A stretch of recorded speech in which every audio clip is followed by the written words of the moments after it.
work in the dirt. You can keep your wings clean. All work in the dirt. You can keep your wings clean. All work in the dirt. You can keep your wings clean. All work in the dirt. We don't cope, we destroy. Motherfucker, move back. We don't cope. Nope, never. We destroy. We don't cope. Nope, never. We destroy, motherfucker. Back to Bash Bros podcast, episode 89. We forgot to do the introductions, so thought I'd do something retrospectively. You all know who Samson is. He's been on the podcast before, and he is the hot property in UK bodybuilding right now. But this podcast, to be fair, it was absolutely immense just being able to shoot the shit with Samson and get an update since the Olympia and what's going on going into the Arnold. So hopefully you enjoy the episode. Don't forget to subscribe to the channel. Obviously helps us, keep doing these podcasts for you and get more high-profile guests on. And obviously the like and comment and all that jazz. Show Samson some support in the comments and stuff. So, without further ado, it's episode 89, Samson Dauda. Oh, look at that, Dean. I bet you haven't got many of these. Thirds. You haven't got. There's another man who hasn't got many of these. Third. Amateur third places. I don't think I'll come over here. How y'all doing? Yes. I don't think Samson's ever got third at a No, it's impossible. Hey brother, how are we? I'm good, man. How y'all doing? That's a fancy mic. Is it a lava lamp as well? I don't know, man. I kept doing all these shows, so I gotta get a proper microphone. I can't use computer microphone anymore because nobody hears me.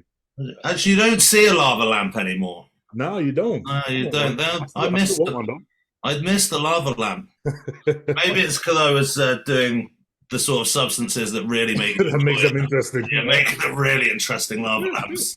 I would have a lava lamp now, man. Honestly, I think it helps kind of get you out. Like you just stare at it and just out something like. All right, so you heard it first. This is the secret for Samson's winning Olympia is get a lava lamp, stare at it non-stop. Yes, meditate in your gains while you do it. Right. Samson, can you just tilt your camera up a little bit? Because at the minute, all I'm seeing, I'm just staring at your biceps. Fuck the lava. Right here? Let me know. I'm taking the piss. They look oh, really? I watch great. I think good. Dean's got a semi on. It's a good look. Oh, man. I love it. I don't know any lava lamp I've seen. Yeah, man. So the dust is settling, but then you've gone straight back in. So there's not even the dust to settle right now, is there, brother? Man. No, it's definitely just been full on, man. And it's like you had 2 weeks of rest. And even then, it was almost like, okay, that this ain't going to last very long. And right after that, it's like, okay, back on it full force. So it's like, okay, 7 weeks. Let's make it count. Yeah, fucking but this is what I thought about the Arnold and then the Olympia, but somehow you put on what looked like 20 pound of muscle anyway. I mean, last year we had more time. We actually had time to rebound though. And then because I think last show was like in end of November, and then we had the whole of December to sort of rebound and everything. And then we went back on the prep for a show in March. So we had a little bit more time last year. And now it's just 2 weeks is pretty much it. And then it was like, okay, get back on it. And it's like, all right, back on cardio, back to everything else. The thing is, though, Samson, most people be like, there's no time for him to really get any better, but it's you. So no, it's weird. Because Milos looked at my update and he was like, okay, because I told him 2 weeks of me just sitting at home doing nothing and like take time. Because honestly, after the Olympia prep, it was so full on that I was like, fuck this. I need time off the gym. I need time. I just need time alone. I don't want to do anything. So I don't want to diet. I don't want to cardio. So we just completely did nothing. Eat whatever you want. I'm freaking all the meals of my day was all junk food. I was like, nope, I'm completely unwinding. And then after the 2 weeks, I sent him an update video. Okay, I'm ready to start now. And he looked at me and goes, "Are you taking a piss?" I'm like, he's like, okay, you look leaner than you did a week ago. I was like, all right. But he's one of those weird ones because even like now, I honestly don't know how my body just changes, and I don't know why. I don't know exactly what it's doing. I mean, you've seen me for years and you've seen me sort of gone through it. But the last 2 years has just been a case of we are even learning ourselves because the way it responds now, it's not the way it has been responding 2 years ago. Yeah. So we just kind of like, okay, you know what? If he's doing exactly what he needs to do, just ride with it. Don't complain. It definitely took an upwards turn. Yeah. You're like, Samson's really good. What the fuck is that? Like, oh mate, yeah, it's been ridiculous. Obviously, I've been super excited. Obviously, mostly for you, Thanks, but yeah, also crushing for us mere mortals. Oh man, it's because obviously we've been going on for years and everything else, and it's like okay, probably having the right coach and so on. Because what Milos, as soon as Milos came in, he I remember speaking to him like beginning of 2021 when we kind of started working together, and he said, "Look." He did like a little spell with me, and he saw how I responded, and he goes, "You know what? I know exactly how your body type is and what best suits it." And he gave me my plan based off like, look, he was like, "Okay, this is what we did in the 90s. This is what we did in the early 2000s. I think you would really respond to this sort of plan." And he sort of made our plan for me through all of that, and just say, "Okay, you see how you get on." And we were all kind of standard on how the response was so immediate from that. So he was like, "Yeah, you know what? Because when we came after Arnold last year, and he said, okay, I believe I can put 30 pounds of muscle on you in a few months." I was like, yeah. You know how coaches always say that shit. They was like, yeah, I can make you bigger. And I'm like, yeah, they all say shit. But going through the off season and seeing it happen, and I'm saying, dude, this is scary. Because I know when I was about 320 pounds, I was scared. I was like, okay, this is not normal. I've never been this big. I've never felt like this before. It's worrying because I'm thinking, okay, how far can we actually push this? And he was like, well, if you're still going, if you're growing, just grow. And he just carried on going and going and going, and 325, okay, 330. And even then I remember walking out on the streets and people would stop and just look. And it was like, bodybuilder, you get looks anyway, but it was way over the top now. That it made me really self-conscious, and I kept on going, oh, I'm just going to go back home now and go in the car. Too much now. I'm like, because I swear, it was just it was like, okay, you get the stairs, normally you get used to the stairs and, walking by being a big guy. But this one was extreme. And at this point, I was like, okay, and I remember wearing really baggy T-shirts, and I was thinking, maybe it will cover me up a little bit. People might just think, oh, he's a really fat guy or something. Yeah. But and I asked myself, I was like, does this T-shirt, how women always like, oh, does this make me look fat? I said, yeah, does this T-shirt, does it make me like look a little bit fatter and not so big? And she was like, no, he doesn't. He doesn't hide anything. Those traps, like this huge garlic. Yep. And it was just really weird. And honestly, after that, I'm like, okay, I wasn't ready for that. And this caveat that you were 330 and you started what the fuck is that? It was that like that, and it was weird because I remember taking flights and trying to fly like that, and yeah, you don't go anywhere and be normal at that size. There's no getting away from it. You can't hide it. You can't sort of like tiptoe your way around it. You just stand out. Like everybody looks like you go, fuck. I am like, yeah, I know. I know. Don't worry. You go from bodybuilder to freak. Yeah, and it really felt that way. And after a while, honestly, I was just like, you know what? Most places I got to think about it before I go. Like, okay, go in Tesco's. I don't know if I can deal with that sort of attention today. Yeah. You just go, I'm good. It reminds me of that video that got released of Marcus Rule at the supermarket where they were all just staring at. Yeah, he did go there in a child's vest. Can we reenact that video? It was like a bib. Like he was asking for it a little bit. Yeah, I think Samson should recreate that. Mate, I would love to see that. Oh, that would be funny. Imagine walking around. Because it was like, honestly, it was the height of summer, this past summer. You know how hot it was this past summer? Yeah. And I was like, nah, I want to wear a full T-shirt. I don't want to show any. I want to be completely covered. Because I'm like, there's only so much. I mean, walk around in a tank top, it's, way too much you could take. So we all do this to a certain degree, but you've just took it to the next level. What is wrong with us? We build our bodies to look like freaks, so people look at us and go, what the fuck? And then when you get to your level, you don't want to go outside because people look at you. Because, honestly, because I don't know if anybody got this when they were growing up, right? You always wanted to be the big guy. You want to know why it was like, to be big and muscular. And then you get it and you're like, yeah, that's what I'm talking about. And guys who talk to people say, oh, man, what's up, big lad? And you feel like, yeah.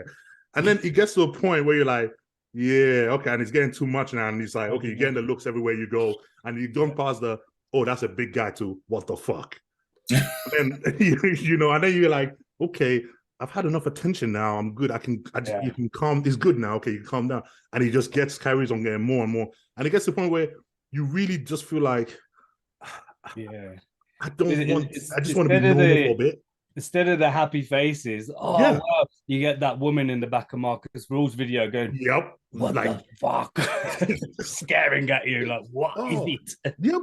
And it really feels like that. And it really kind of like, it feels like it's a bit too much attention. And you try to dress it down, try to play it down so you don't draw that much attention everywhere you go.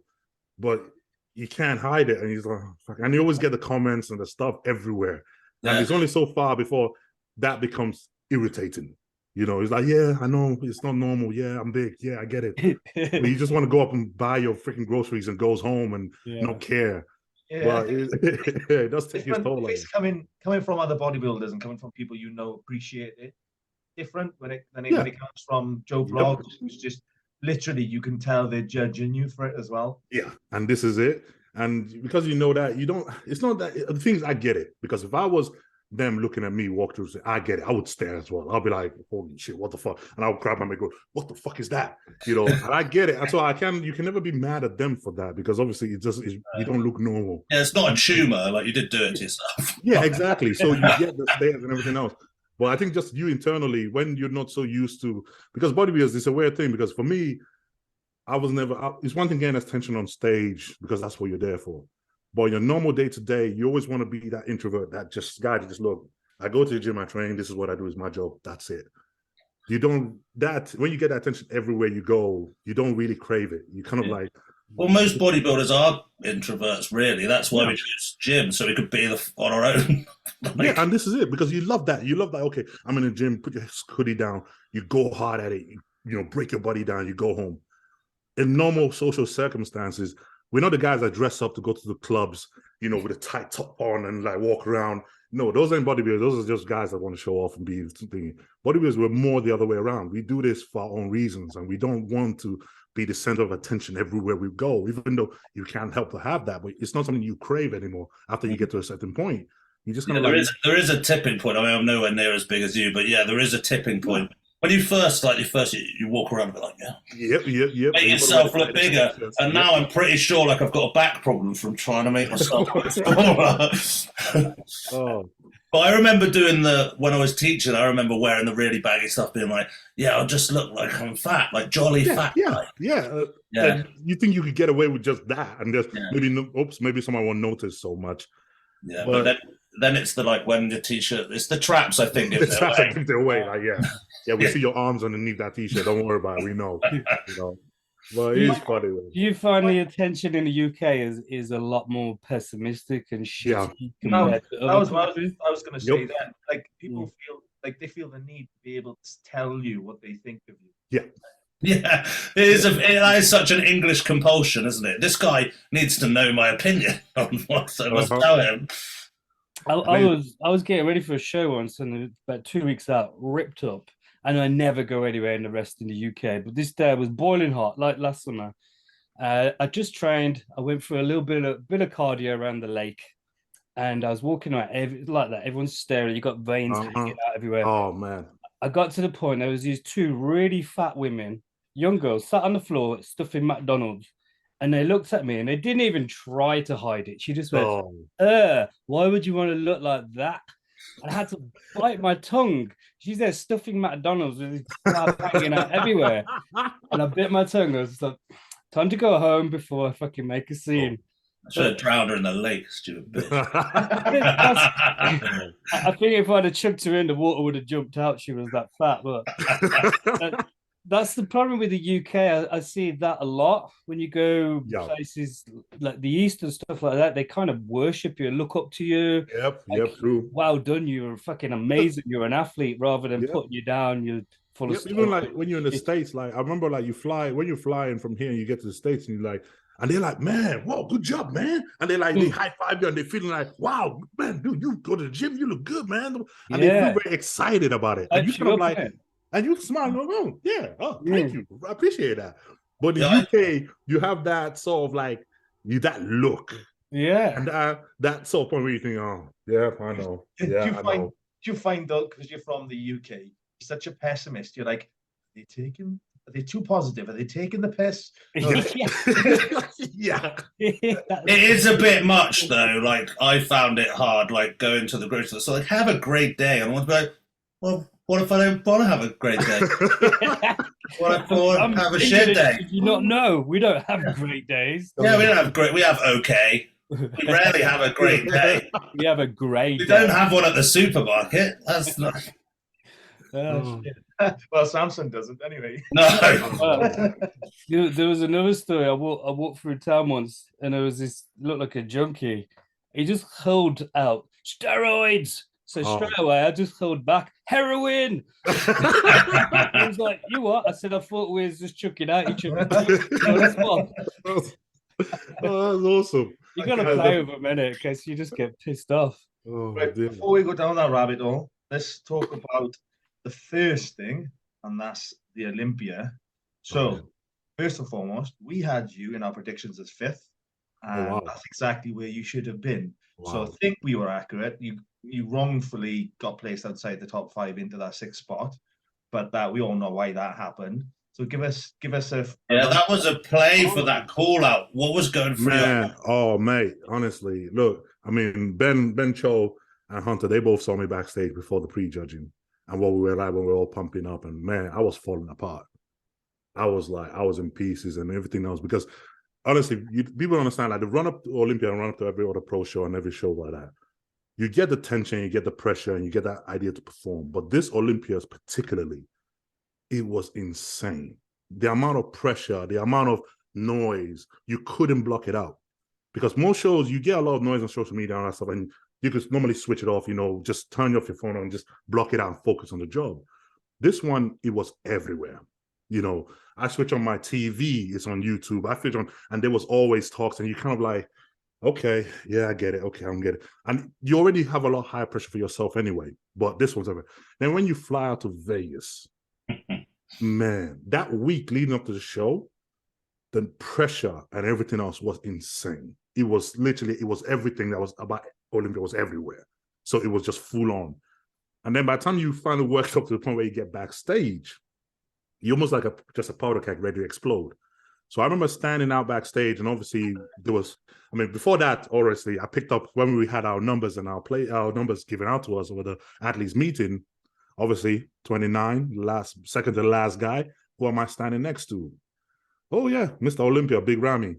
Thanks. Oh, that was awesome. For one point, I was like smiling, I was happy about it. At the same time, you're thinking, oh shit, So when you're kind of like backstage, and because you have the screen backstage, and you can watch each guy go on one by one, and there was 30 guys, and you're literally one of the last, so you get to experience every single crowd shouting, all the noise, everything. You get to watch that one by one over and over again.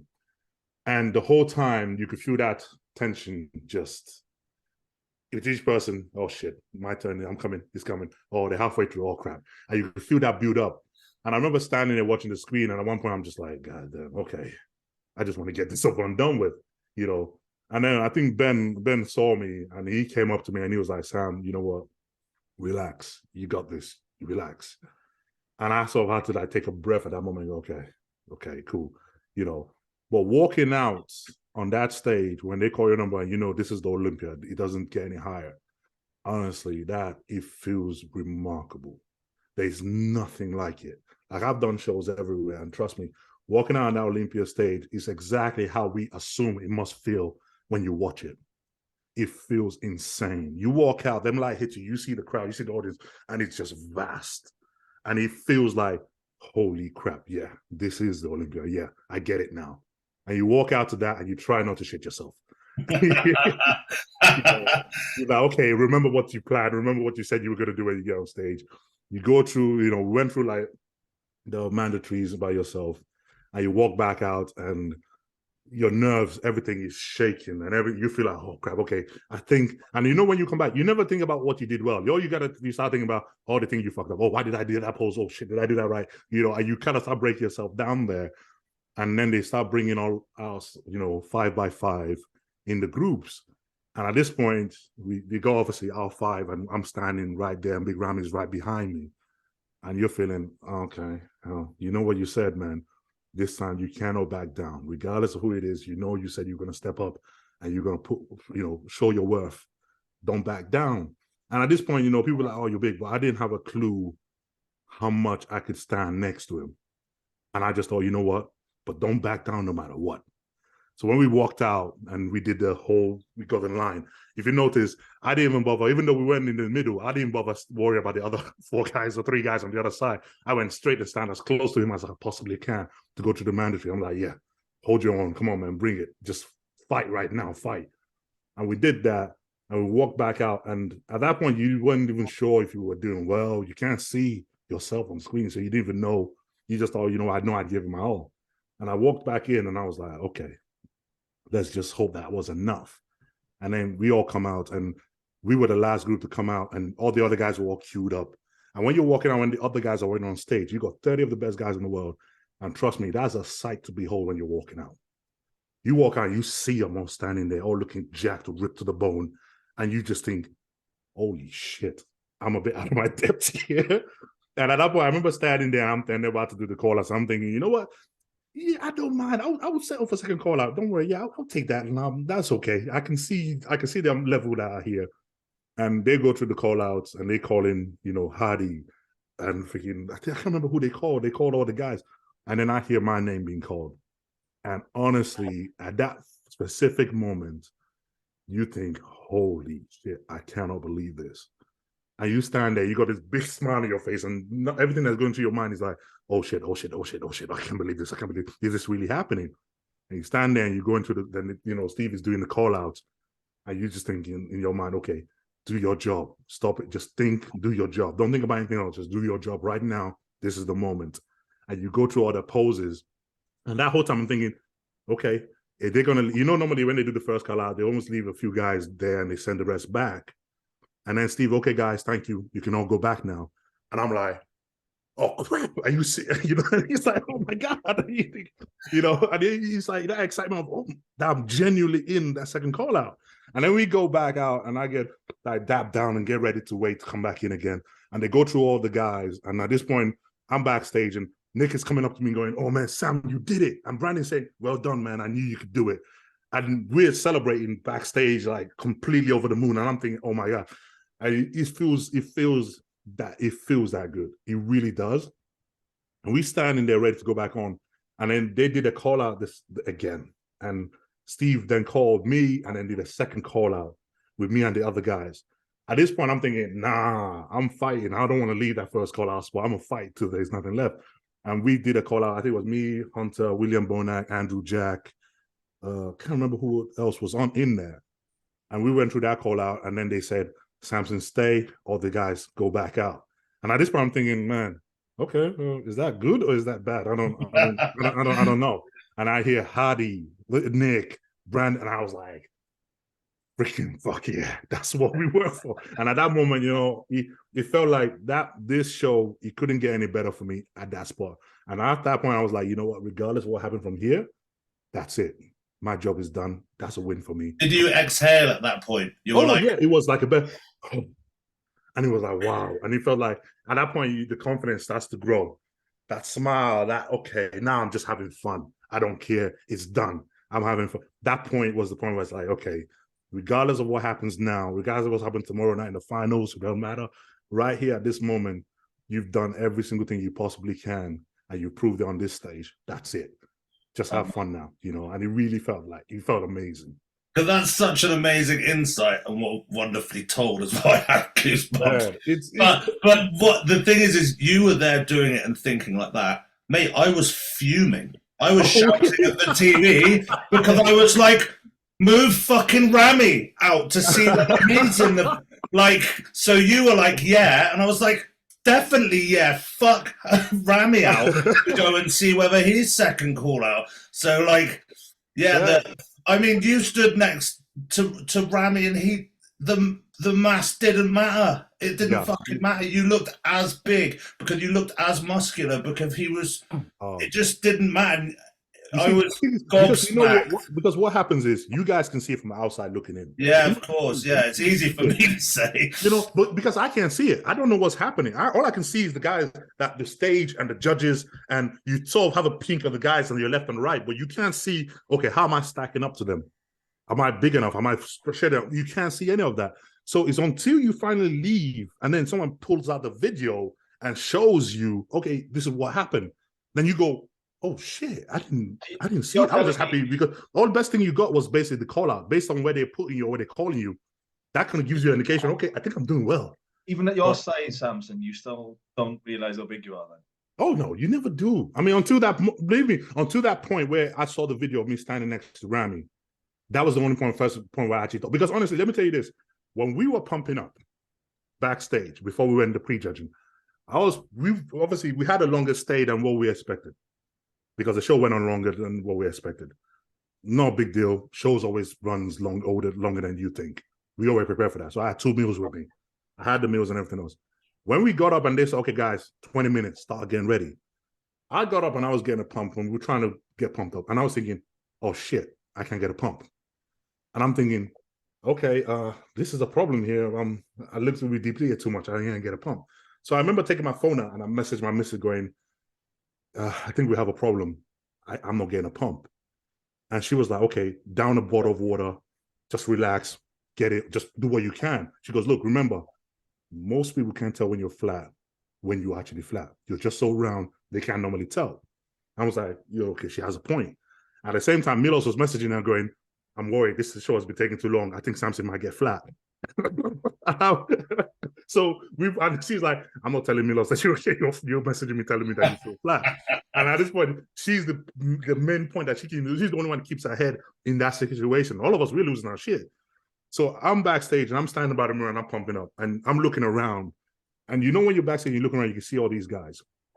You can never tell how big or how conditioned you are. Everybody looks better. Everybody looks bigger. Yeah. So I'm standing there and I'm pumping. I'm looking around thinking, oh, shit. Oh, man, I feel so goddamn small right now. I feel so goddamn just not wrong right now. And the only thing I can see is, okay, when I was pumping, I could see the vascularity. And I was thinking, okay, but I think I'm vascular, so cool. This is good. But in terms of size, I was like, oh, crap. I'm nowhere near big or thick enough. Oh, my God, this is going to be horrible. Okay. I know we never see it ourselves, but you're a very humble guy.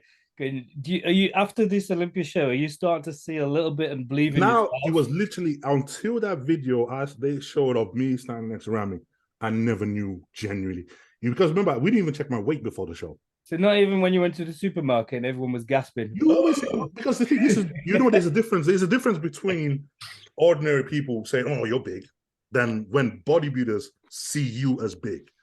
So there's always that disconnect where, guys, oh man, you're a big guy. You're like, yeah, I know, yeah, great. But Olympia big is a different level. Rami, enough to stand next to big Rami is like, what the fuck? Like, come on. So you don't see that. You think, okay, I know I'm coming in bigger than what we were in the past. I know that, but you never really had a good guess of, okay, how much is it going to be? So when we were on stage, like I said, we didn't even check my weight. So we didn't even know. We knew we were bigger, but we didn't really have hopes in it.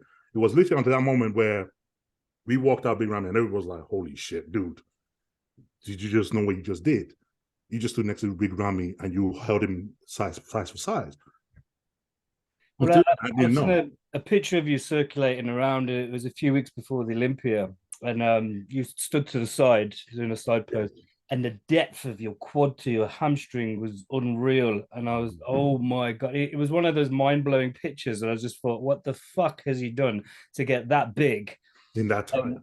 So what was one shot I was waiting for because obviously like Ramy has that side and I was like, that doesn't like Samson's got that as well. It was amazing to watch. I'm guessing your body type, you like say like a Flex Wheeler, he could go on 0 carbs for 6 weeks and still hold fullness. And this is what happened. And this is exactly what happened this prep because like this prep, most of this prep, I was doing my check-in and I was sending Milos and I was like, look, because we would go through the obviously low carbs all week and we get to Friday and he would be like, okay, let me send me up there and send him up there and going, how do you feel? And I go, look, I feel flat, I feel rubbish, I don't like this. And he was like, well, you still look full and round and fresh as hell. And I'm like, Yeah, and he goes, and he always goes, yep, and he always goes, like and you think, you always say, oh, dude, I'm flat. And you think, look, I can't feel anything. I'm in the gym and I'm pumping away. There is no pump. I just feel like, yeah, I can't. And he goes, yeah, but you still look full, round, and fresh. Okay, we're going to cut your food some more. I'm like, oh. I just pictured Nice. Samson photos doing the opposite of what everyone else does on the check-ins. He photoshopped himself to make himself look flatter. I had to do do you know what's funny? This is why I was kept on sending videos on Friday when I'm knowing I'm most flat. So no when I've got up, becoming like, Milos always punishes me because he goes, oh, you don't look like you're suffering. And he goes, oh, you don't have your suffering face. And I'm like, you know when you're thinking, dude, and I'm like, he fucking knows you. He was like, oh, you don't look like you're suffering. Your face doesn't look like you're suffering. And I'm thinking, mate, you freaking kidding me? You put me on 3 eggs. I mean, genuinely just 3 eggs for breakfast. Not 3 eggs with a side of oats, not 3 eggs with 3 eggs on its own for breakfast. And I was having that for weeks. And we're going through cardio and doing it, and I'm feeling like shite. And I'm like, and he calling me, I'm thinking, you have no idea the week I've had. And you're saying, oh, but you don't look like you're suffering. You still look, your body looks fresh, your face looks fresh. I'm thinking, mate, I'm gonna jump down this phone and choke you. And then he makes me suffer again the following week before. It makes me suffer more because, oh, you don't look like you're suffering. Like, seriously. You start like sending in pictures of you like with a really miserable face. And this, but anytime he calls me up on the phone, I got automatic put that miserable face. I'm going, yeah, hello. Yeah. I can't be like, hey, what's up, man? How you doing? I gotta be like, you're sucking your cheeks in. Yeah. I'll do this. Maybe you might see me. Honestly, it was funny because towards the end of the weeks of it, I intentionally was like, I'll go in. You know when you wake up first thing in the morning, you look a little bit more deeply. I was like, okay, I can talk to him now. Talk to him now. This is the best time to talk to him on the phone. Like, next time you're gonna take a diuretic just for the phone call. Just to get freaking more dry sucked in and like, oh. And he was like, but you know what? Milo's an awesome coach, man, because he definitely knows how to pull me down. And the thing is, I remember when we kind of got that size in the off season, I was like, okay, it's all good, but it's new size. You know, you improved your back and everything. It was new muscle. And you kind of had this fear where it's like, okay, we know we have to be as dialed in as much as we can for the show. We got to focus on that.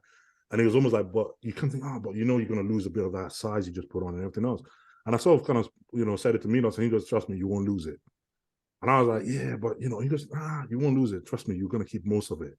And we started coming down. And the whole time, I was 6 weeks out, and I'm looking going, okay, I'm still wearing 4XL T-shirts. I'm still feeling full as hell. And I'm thinking, okay, shit.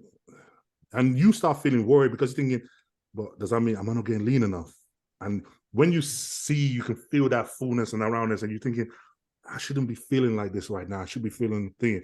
And then when you get close and you're at that point where you're literally starving and you're tired and you're exhausted and you go to the gym and you do a workout, you stand in front of the mirror and it's like, you're big and round still. And you're going, like, okay, yeah, right. It's not really showing. Something I've experienced. Because it's a funny thing. And you kind of like, and then, this is February, I kind of realized, okay, it takes a lot for me to look flat, for someone to look and go, oh yeah, you're a bit flat here.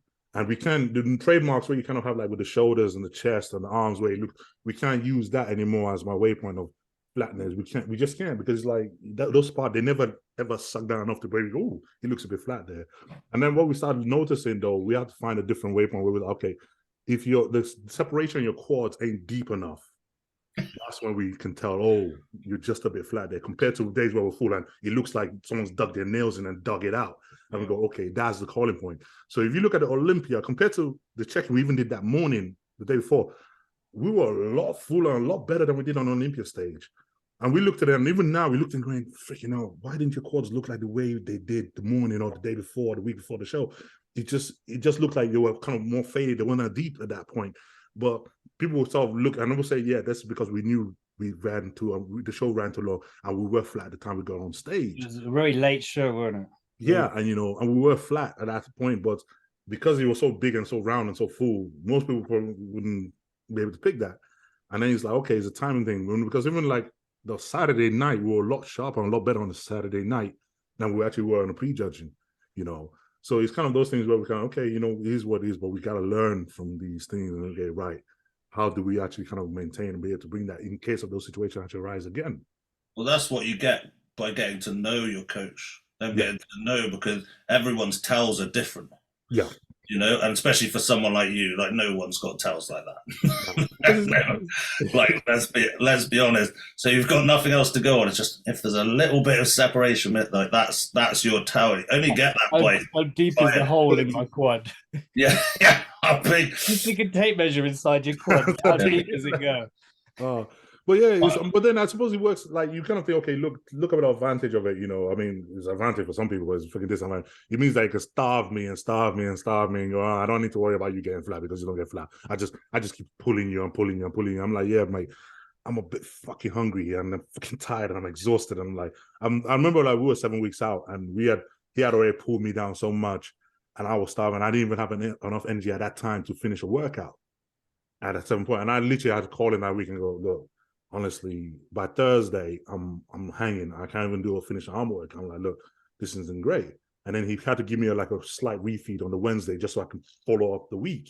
Trade. You know, but then even then, when you looked at me, you couldn't like, oh, this guy is someone that is looking a bit flat or a bit tired or anything like that. You always have to, I try to convince someone based off, look, I'm telling you I'm tired, I'm telling you I'm flat. You're like the only person that works for like most clients are telling you flat on us. They're like, fuck off. And it really felt like that. You try to convince somebody like, yep, all right. But then I think it's when the weekends where he sort of feels me out and we look and go, oh shit. All right. He goes, okay, that's a different look. Oh, now you're full. And I was like, yeah, there's definitely now you can see. Now I'm gonna kill you even more next week. You get to the point like when you're pulling you down that low that you can't string sentences together, you forget what you're saying, you sit down, you're just out. Yeah. I mean, not many people ever get to that stage. Oh man, it's horrible. Like you get up in the morning, you wake up tired and starving. And then you're like, okay, you go on the Stairmaster or the treadmill, you do your cardio. And first thing I say, the only reason you do that is because you can eat after. Exactly. And you do, and you're like, breakfast, okay. And you come down and you have freaking 3 eggs. And I eat that and literally go straight back to sleep because I'm like, I literally can't function. And you just literally, yes, you're eating, you're almost freaking nodding off at the same time because you're just so tired. And you go back there and you're waiting for another 3 hours before you can have your first meal with actually carbs in it. You know, that is the point where it literally, I remember because last few weeks, even for prep, I don't even drive. I try to avoid driving because I fall asleep behind the wheel. I'll literally drift off because I'm just so like out of it. And I'm like, okay, Mrs. has to drive me to the gym now. She has to drive me around. If the drive is more than 10 minutes long, I'm like, yeah, it's not as a risk for me to drive it. So I'm like, I can only imagine how long 3 eggs sits in your stomach. For a man of your size, it must be like done. No, the trick is you eat it very slowly. Yes, so very. Like it's a long time. I need salt spoon. Oh, how do you make an egg fillet long? Because it's like the most easiest. Did you cook them different ways? Did you cook them different ways to like try and make it better? Because like, okay, does it feel a lot more filling if it's boiled compared to when it's scrambled or if it's 3 full eggs, like fried eggs just there? Like, which one makes it feel the most like you're having something? Did you find out which was the best option for the viewers? I was just thinking, I'm so fucking tired. Like, look, just scramble it and just put it on the plate. I can't bother. It all sucks. It all keeps you hungry anyway. I get the feeling that the boiled eggs would be more filling. I don't know why. I think they must be because they must hold more water in them, right? I don't know. They just feel like they'd be denser on the stomach. Yeah. I probably like eating them less as well. I don't know. I think maybe traumatic, but isn't it disgusting? Look at the size of him. He needs 50 eggs before you eat him one. But this is as well like nowadays, like you pull someone who's like 70 kilos and give him 3 eggs, and he's like, well, I read this thing on the internet that I'm flat and I need a deload and I'm going to be flat. Can we do carb backloading? No. And also I was like, Rami in his year that he won, where he actually was in pretty good nick. Yeah. Like he was eating 50 grams of carbs a day for like a month. And I'm like, look, these, I know you've seen on Instagram about some woman eating 6,000 calories, but she is just somehow just shitting. Like that's not a good thing. Like, everyone thinks that they're special when they're on prep. No, the thing about me is that I need Haribo. Like that's my body. You just have to get in. And I'm glad I have another analogy to use with the Haddy one. Samson ate 3 fucking eggs. You're not going to die. You're going to be okay. No. So, Johnny, watch out, because that one's coming. Oh, fuck. Good thing I'm not prepping this year. Yeah, I'm gonna write it down. You know, like some people have like love, live, and on there. I'm just gonna have 3 eggs.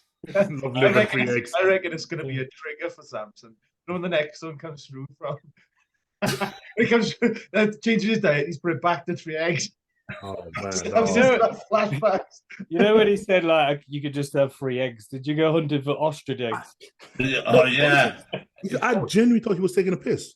You know when you think that someone's trying to crack a joke, I genuinely thought he was taking a piss. There's a typo on this plan. Yeah, I'm like, what? You mean like you missed the O off the 3? Do you know when you kind of hear like, oh, 3 eggs, and you think, okay, does that mean like 3 full eggs plus a few like 6 egg whites? Like, did you mean no? When he was saying 3 eggs, and I was like, oh, and the and never came. It was just 3 eggs, and you're like, you could have a grain of salt on each one. No on then. Oh, you're just thinking, what? Like just that? Like, and you know what? There is nothing more depressing than after you're starving, you just did freaking an hour's cardio, you come down for breakfast, and you see 3 fried eggs on a plate. Oh, scrambled. Do you know the sight? How depressing it looks like? It looks like something they give to people on concentration camp or something, because it just looks like a big little white thing in a big plate with this tiny bit in the middle with a fork next to it. And you're looking going, you don't even need that fork. You get it away with just just dunk your head. It looks small. It genuinely looks small. And you feel like you look at it and you feel like you can almost feel the tears coming down one side of your eye. You want to break out, start crying and going, oh, it's like, you know when like freaking Oliver, is that it? Is that all? Can I have some more, please? You feel like that moment, like you're just like, oh no. I want to know about giving away all your secrets. The off-season period when you got fucking that huge, was it kind of the opposite to the extreme? Was he pushing a lot? Oh man, we were at about 7,500 calories in the off-season, and it was, the thing is that clean clean calories. And the thing is, surprisingly for me, like I'm not a big eater. Like some people, they can put food away all day. I never had a big appetite. I had to train myself to eat more food because of it. And even then, it was like, okay, you can only fit so much, because before we had for a long time, I would kind of do like the dirty bulk where, you're trying to make up, you're counting the calories instead of counting the kind of nutrition you're getting from the food, and you're eating pieces and all that stuff, going out, burgers and stuff, thinking, I'm eating 20,000 calories a day. You feel like shit. The difference is laughable when you then talk about actually try and do that with rice, chicken, sweet potatoes, and you then actually realize, holy crap, like, that's a lot of food to put away. Like, you really have to eat a lot to make the difference and that up. But then we kind of found out when I did that, I just seemed to grow a lot better in that point. And you tend to put on muscle on, but it tends to be a lot more clean, solid muscle that you actually tend to keep. Then when you kind of put on that, you just have loads of water and everything else that you kind of have to, you go, that's just, you're going to have to get rid of anyway. So having that much food and everything else, honestly, it was uncomfortable. They don't get away. Being that big, it feels extremely uncomfortable. I mean, I'm taking my dog for a walk. I had to get a walking stick to actually walk him around the park. And the people laughing there, I genuinely did go. I got a pimp stick, honestly. Walking around the park. It was got to that park because lower back pump was insane. We had these discussions before, because these two fuckers are like twice my weight. And they have these problems now. I was saying, when I was at my very biggest, I was only like 17 stone. It's tiny compared to you guys. And I felt like crap because of the bloat. So how do you cope? I mean, did you ever have to use sleep apnea machines? The thing is, I remember going to Texas, and then I went forward and everything else. And I remember he was driving from, where was it? We were driving to Texas, to Bensburg, and I was in the car, and I literally fell asleep in the car. And when I woke up, they were like, God damn, bro. Like, all you be hearing, your stomach and freaking rocking and shaking the car as you're driving. So, I mean, God help my missus, man. She had to put up with that shit at nighttime, and she sleeps with earplugs on because it's so loud. And they obviously said, look, use a sleep apnea machine. You got to get a sleep apnea machine. And when you were that big, I remember there was one of the nights, and I didn't tell many people this, but one of the nights, I actually woke up in the middle of the night. It was Thursday night. I remember that very clearly. And I woke up at 3 a.m. because I thought I was choking my sleep. and it felt in my head, I thought I was choking my sleep. And it just, I don't know what it is. I just felt like, and every time I tried to go back to sleep, I kept on thinking, I'm choking my sleep. And I remember that night, it was like 2 a.m. and I go in the car and I went for a drive at 2 a.m. driving around the town thinking, what the hell, what's wrong with my mind? Why can't I can't go to sleep? Because every time I try to sleep, it kept on going, I kept on jump, like just every time I kept on jumping up and thinking, oh, I can't breathe. And at that point, it was a point where I think, okay, right, this is the first time I think, okay, I don't want to get bigger than that. This one was the point where I felt like, okay, this is scary, isn't it? Yeah, it is a very scary thing. It really does, because it felt you're carrying a lot of mass, and you feel that mass you're carrying. And when you go to lie down and everything else, I couldn't lie on my back to save my life, because if I lie on my back, I feel like I was just going to say, I guess the position you're lying, you can be crushing your heart with the sheer weight of your lungs and everything.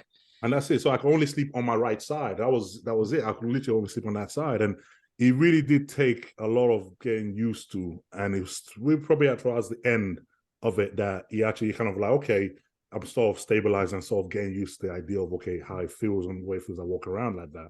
But honestly, it did feel like, okay, you are carrying a lot of mass and it does feel uncomfortable. Sorry, mate, carry on.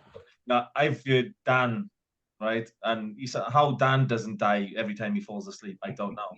So I can only imagine. I was just like, well, that's good. I come to the universe and I forgot my fucking CPAP. Oh, well, how'd you get on with that though? Because I know with that one, I don't know if I can sleep with something in my face though. I don't know how comfortable I can be. It is really, really difficult to get used to. I have a special pillow actually that I stole off Amph.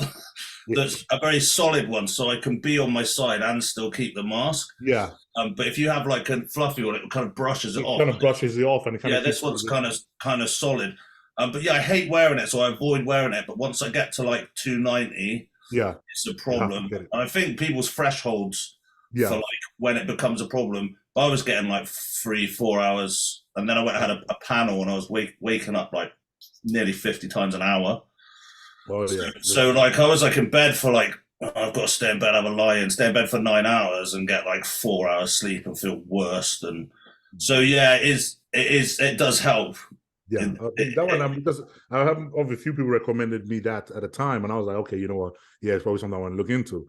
And I tried the mask. The mask, I just like, man, I don't know, I could sleep without my face. It was just like, man, okay, I'll take my chances, because that definitely, I don't like having something attached to your face. Felt like, okay, it is fucking horrendous, but I do feel much better. But if you feel okay and you can grow and like you're all right most of the time, I know, because I don't wake up like, even then I don't wake up the next morning feel like, oh man, I haven't got no sleep, I'm feeling groggy or nothing. I still wake up like morning refreshed and everything, knowing I did get a decent sleep. It was just that there was a certain moment where it felt like, I don't know, I think someone must have said something at me and it got clocked in my mind. And it's that idea of, choking in your sleep. And all of a sudden I was sort of sleeping and I come jumping up with this shock, like, oh my God, was I not breathing? Was I not, like, I can't breathe when I'm sleeping. Well, and he just kept on. Mel can't tell you because she's got earplugs in. Yeah. My wife like did watch me and she was like, yeah, I timed you this time and you didn't breathe for over a minute. Holy crap. She was like, then I nudged you. I thought about letting you die because you're a bit of a cunt. But like she left it a whole minute. Yeah, a whole minute before she she was like, that's yeah. I think she was weighing up like, is this illegal? Like, if I let it happen, I haven't done it. But yeah, I do have mine set up at the moment because I'm a little bit heavy. But yeah, it usually happens about 290. And then I've been not quite as heavy as you, but once I breached like 300, 310, which I'm probably not planning on ever doing again. Yeah, like, it's definitely on. Definitely. That's definitely something, man. For me, but then I know some people that don't even train and they're not even that heavy, you know, get the same, and they have it anyway, like hereditary. So it's like everyone's different. Like, you're obviously designed to have more muscle than me in general. I mean, the joys of me being a midget, I could never get that heavy. It's fucking great. I don't ever want to be that heavy. Honestly, because you do it the first time, and even now where you're kind of looking, okay, next off season, I know for a fact I'm going back up to that weight, because it was almost, I remember the first time I got to 300 pounds. The first time I got to 300 pounds, it was the most uncomfortable thing ever. The second time I got to it, I was like, this doesn't feel like 300 pounds. It didn't feel like it anymore. By the time I got to it once or twice, third time, it almost felt like, this is just my normal walking around weight. It didn't feel at all uncomfortable. I felt like it does get easier for sure. And I try to explain that to people. Like, a lot of people need to go and push through because, like, say you chose 300 and you hit 300. Yeah. And okay, 300 will feel shit, but then 290 will feel horrendous. But then maybe you go 310 and then 300 feels okay. And then exactly the same thing that happened. Every time we push past that weight, we go back down to it, and it feels like, oh, this feels like a breeze. Because even when we're coming down from 330, by the time I got down to 320, I was already thinking, oh man, I feel small now. I don't feel as big. I don't feel like there's a lot taking off. How tall are you for 330? 6 foot. Yeah, I mean, that's a lot. Well, definitely, personally, I don't think I'll ever need to go over 300, 330. I think for me, that would be the limit, because I know that. But that's the thing. You were like in shape. Like, I'm a little bit over 6 foot. Well, I had like 315, and it was utterly horrendous. Like, and I was nowhere near as in shape as you, mate. Right. But I think certain body types, like, you do need to push and feel it, so that, like you said, you can sit at a lower weight, like, feeling all right. Because you remember even getting to, like, I remember trying to get to like 15 stone. Yeah, how hard it was. I mean, like, fuck, this is hard. Yeah, I think you kind of get used to, your body sort of adapts and becomes more metabolism, and getting used to the idea of the new weight, your new body, sort of like your body's stable with your normal weight that you are. But that's it. A lot of people with these new mini cuts that everyone does and stuff, they get to it, gets uncomfortable, they do a mini cut, and then they never really fucking. It never really sticks. Yeah. Yeah, because you've got to hold it for a bit. Mm-hmm. Dan, I just want to ask Dan, when you was pushing to get to 15 stone, what was you, 6 years old? Never be a fucking 50s ever. I chuckled then because my first target weight was 15 stone. And I remember me and my first training partner, we were racing to 15 stone. So I actually chuckled then because it's true. I'm still trying to hit 12 stone. Mate, I literally felt like before I trained, there was like, I was a bag of tendons. I was literally, there was like, no, I mean, your first photos are pretty extreme as well. So there was I know, right? The thing is, like, you never think at that time that, you want to go, everybody wants to go to the gym and put on a bit of muscle. But you never think about that journey we end up leading. And, looking about it, when you look back at it now, you almost think, freaking hell. If you knew at the time that this is where you would be, man, it would blow your mind. Yeah. The good thing for me, Samson, is that you were there. I don't feel so bad that you beat me without dieting now. No, that's now a photo on your wall. I know. I'm like, that was the time Samson beat me. The time Samson beat me. I did 16 weeks of prep, and he just decided to jump in. Because that was my first one. I remember you even saying to me then, mate, you know what? You keep on this path, you're gonna be a fucking good pro one day. And I remember then really clearly, I was like, really? Okay. I remember you came out in the first time I was in the crowd, and I was like, thank fuck, he's not in class 1. And then I go backstage, they're like, oh, they've told Samson to do the class 1. I was like, bastards. Oh, but it's crazy. But that's the thing as well, genetics needs to be realised. Because no one could have picked you out of that. There's that one in there. I think you're wearing like a white shirt, like a. Yeah. No one who would have said then that. No one would have gone. That guy, he's got Olympian style genetics. I mean, God, freaking really? You have to go and put the stimulus. So I see a lot of people share like, oh, genetics is nothing. Look at a picture of me when I was 8. It's like, yeah. No. It has to be realized, and you have to realize when you're kind of older thing. And honestly, I would have never guessed that was sort of what was even capable, because I was kind of like younger, I was always ectomorph, them guys that eat everything and anything, and they never grow, they're always skinny, So even the idea of, okay, you want to, because the whole reason in the first place was because I was so skinny, I was like, okay, I need to just get a little bit bigger, I need to sort of fill out. And that was what got me started in the first place, going to the gym. And you never thought that, okay, because even then, it wasn't like I just went to the gym and then all of a sudden muscles started happening. It was like, okay, banging away at it and making a lot of mistakes along the line and thinking, okay, didn't realize, it's all the people when you join the gym, you don't realize you actually have to have some kind of food and diet. You don't just go to the gym and get big. Lifting weights doesn't just make you big on its own without you eating anything. Yeah, so 3 eggs a day, that's all you need. 3 eggs a day. So what does your training setup look like? Oh, it's nice and simple, man. Back on Monday, quads on Tuesday, Wednesday, shoulders, Thursday, arms and traps, Friday, glutes and hamstrings, Saturday, chest. So it's just individual body parts each day. So they just like, because it's obviously that's quite a lot of days. Are they quite small sessions, like time? Yeah, so because that's what I always say. Like my sessions, the longest session I have will probably be an hour. My session, 45 minutes in and out. Like I have to sort of keep them nice and high intensity for that time and just be like, okay, cool. You get as much food, especially where I can burn through calories quite quickly. Trying to maintain that and maintain size and get that sort of thing in, it has to be quite literally eat big, because I literally eat right before I train. Mm. So I'll be like in the gym reception having a meal and be like, okay, cool, go in, train, and try the whole training. I'm drinking an intro workout and I'm coming out and I'm eating my next meal or having a shake straight after. Because otherwise you're chasing the meals. I mean, that's one thing that gets me the anxiety of I'm training, it's taking too long and I've got 7,000 more meals to eat. It kind of can throw me off. So I always have to either train less days or train really short sessions. Otherwise, the anxiety around having to pack all the food in or staying up late then impacts everything else. And I can't fuel it, and then I don't recover, and then I'm not getting anywhere anyway. Yeah. So I get that's like your adaptation. I don't see how people are in there doing 2.5 hour sessions. I can't, because even mentally, I think because it's that focus, isn't it? Like you come in the gym with that wired and ready to go and ready to kill it.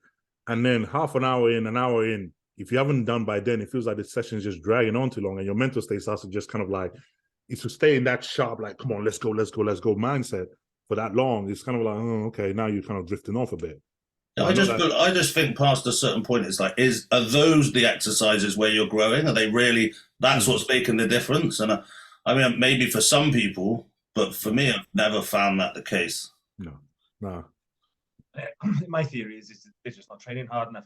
Obviously, they're not training hard enough. If you're able to train for that long and maintain some level of performance, you're not hitting your top set hard enough. Yeah. I mean, like most of you guys, how do you guys train? Like, because I know even when I train with a partner, is pretty much he go, I go, he go, I go. Like it's just constant like that all through the workout. So you're just you're almost in that point where your heart is constantly beating through your chest the whole workout. And you pretty much just have enough like a minute to catch your breath, and then you're like, okay, you're going again. So that's how from when I even started, that's how my trainings have always been. And that's always where I kind of like to train. But I know other guys, they prefer the idea of, okay, taking a longer break so they can do a heavier set and a heavier, more maxed out or rep to it.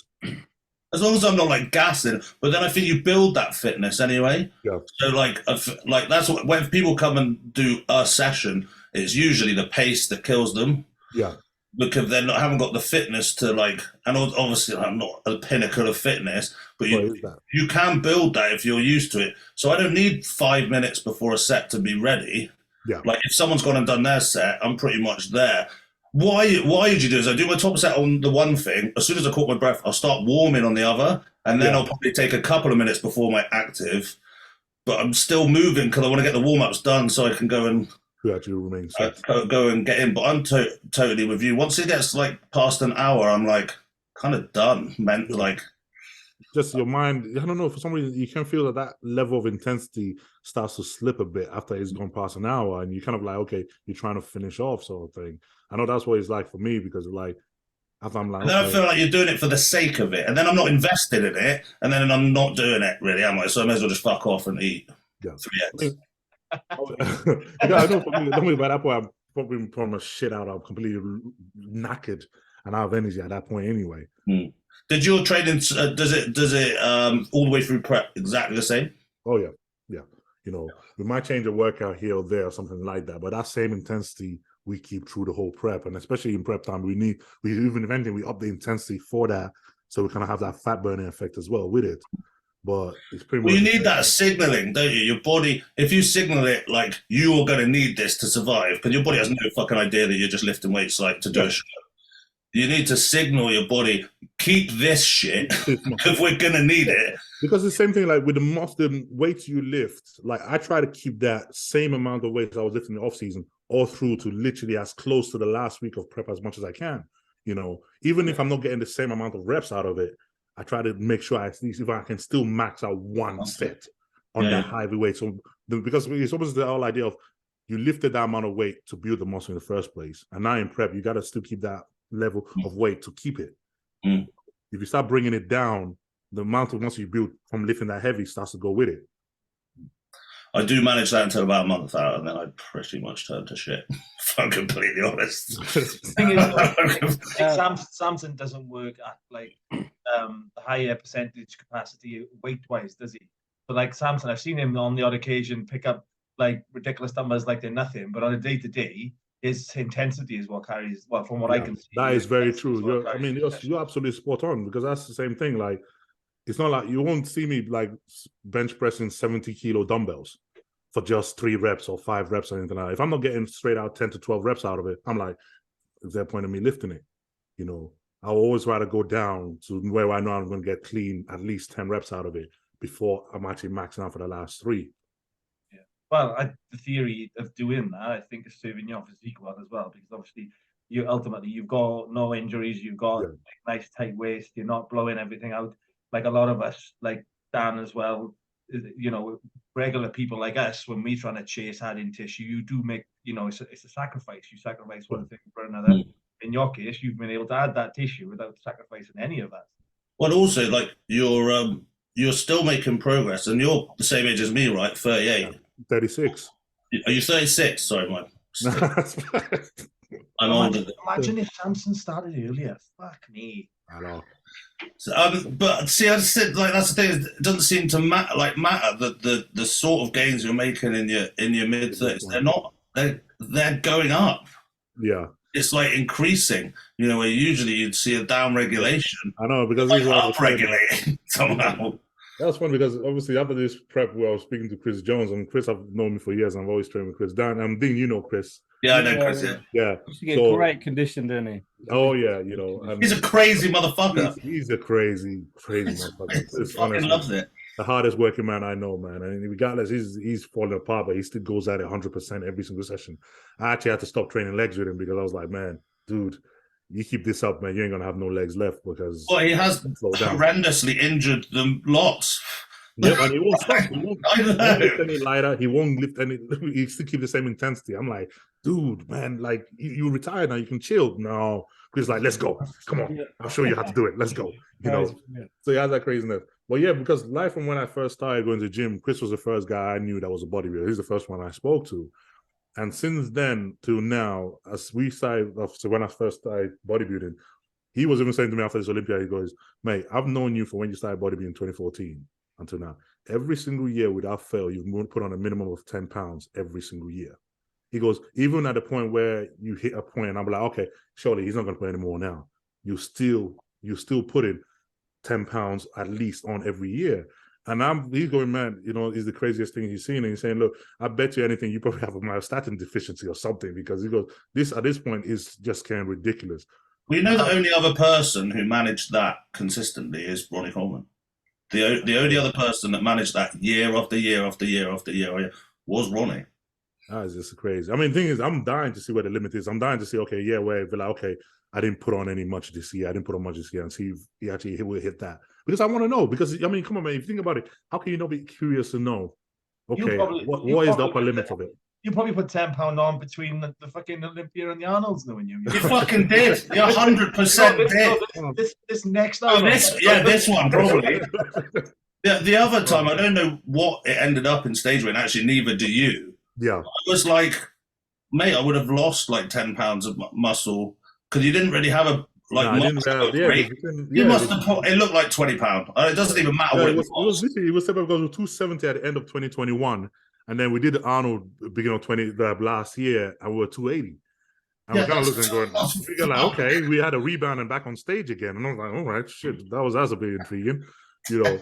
So it's like, and that was what I'm seeing is the amount of food that you're eating, your body's coping and handling with it so well. Your waist isn't stretching out, you're not blowing out enough. You're still keeping an amazing shape and just packing on muscle in all the right areas. So it says you how efficient your body is coping with everything. Where is the limit? Like, and we all want to know. And that's it, because I'm genuinely, for me, that is such an intriguing thing, because you kind of seeing it happen, and you kind of going, is it really going to carry on happen like this to when? Where would it be that way? Be like, okay, that's it now. I've helped you. You're good. That's enough. But every year I can think, okay, you're really curious to find out what the upper limit will actually end up Do you being. remember that photo was going around of Dean that was photoshopped? One that looked like one of them bulls that they added all the muscle on. That is going to literally be a real photo of you in like 10 years' time. It'd be like there was no limit.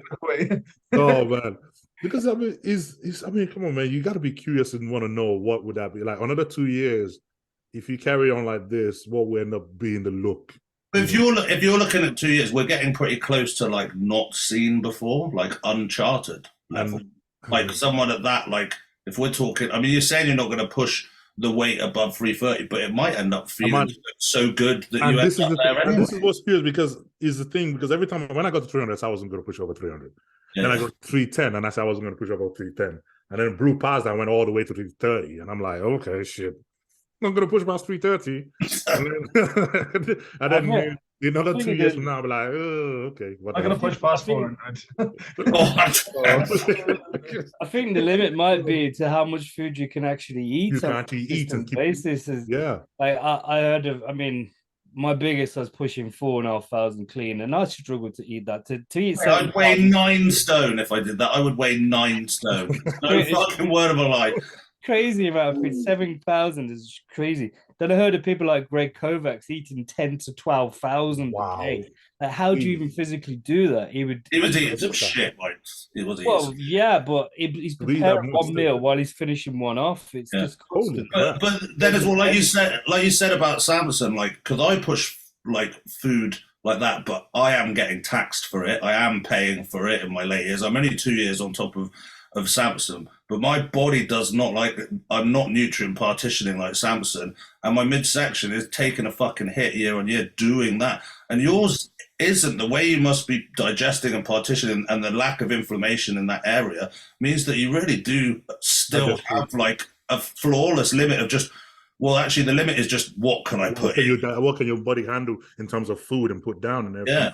Yeah, just pushing that many carbs alone would kill a normal person over 10 years. You'd definitely be diabetic, which your livers will be stressed, your kidneys will be stressed, your gallbladder will probably be fucked. You're not even digesting fats, so you're not going to get vitamins that your body needs.